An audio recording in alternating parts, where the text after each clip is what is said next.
Mais que s'est-il passé dans la nuit du 25 au 26 novembre pour que le couple formé par Leslie Hurlbeck et Kevin Trompa disparaisse si brutalement?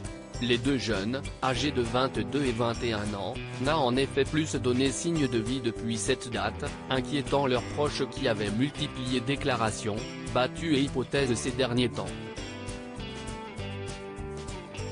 Mais l'affaire pourrait bien prendre une toute autre tournure dans les prochains jours. En effet, ce mercredi, un jeune homme, Tom T.,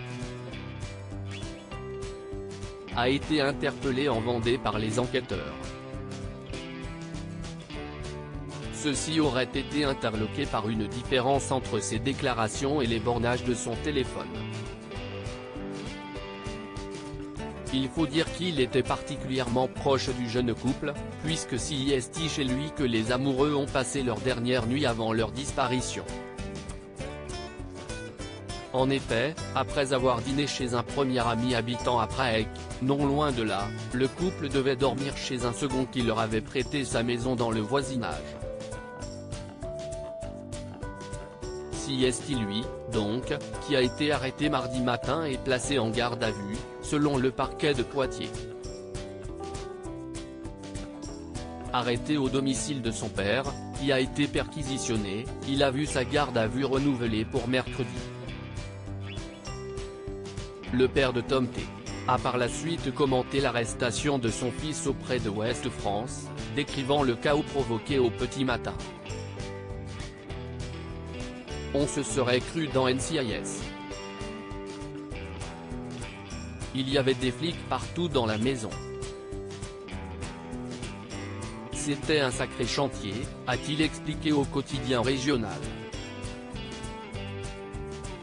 Son fils dormait lorsque la police a débarqué. Ils ont pris son ordinateur mais à part Fortnite, je vois pas ce qu'ils vont trouver, a-t-il ajouté. Des textos inquiétants au moment de la disparition, il avait participé aux recherches de son ami, et s'était même exprimé devant la presse. Kevin avait toujours les clés de chez moi.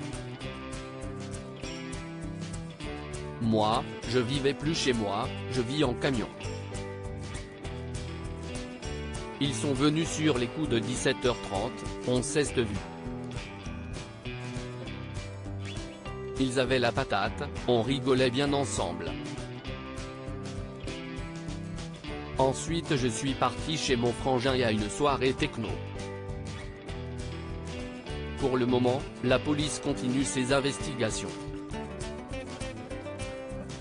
Pour rappel, des affaires du couple avaient été retrouvées le 8 décembre, soit plusieurs semaines après la disparition, en Charente-Maritime.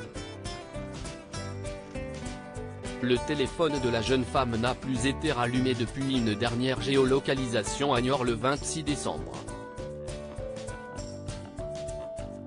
Mais ces derniers textos envoyés, à leur ami tout juste arrêté justement, ne laissaient rien présager de bon. Je viens de vomir mes tripes plein de sang.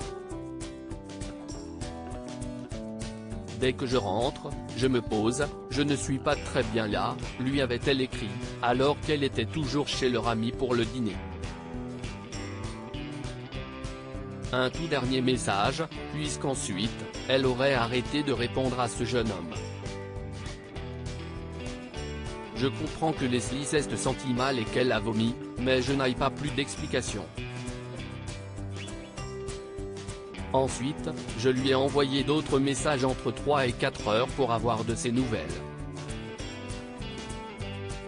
Je sais qu'ils ont été lus, mais ils sont restés sans réponse, avait-il indiqué à l'époque.